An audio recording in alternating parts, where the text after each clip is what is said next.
আগামী 17ই মার্চ মঙ্গলবার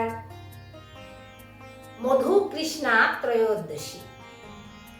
এই মধুকৃষ্ণা ত্রয়োদশী স্নান যোগ সমস্ত মানুষের জন্য 8-9 মিনিটের মধ্যে বারুণী গঙ্গা স্নান করলে বহুশত সূর্যগ্রহণকালীন স্নানের জন্য সমফল হয় এবং তারপরেও সারাদিন পুণ্যতরা গঙ্গা স্নান আছে এই টাইমের পরেও 8-9-এর পরেও।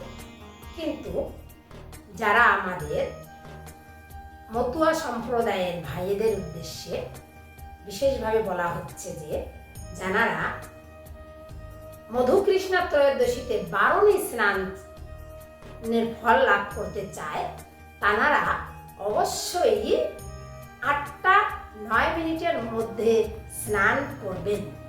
এই মধুকৃষ্ণা ত্রয়োদশীতে যুগবতার শ্রী শ্রী হরিচাঁদ ঠাকুরের আবির্ভাব তিথি।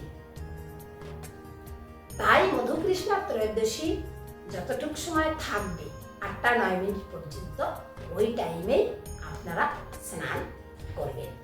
তো সেই যে ফলের আশায় করবেন সেই ফল লাভ করতে পারবেন। হরে কৃষ্ণ, জয় রাধেশ্যাম, জয় হরি বল, হরে কৃষ্ণ। ভালো থাকবেন।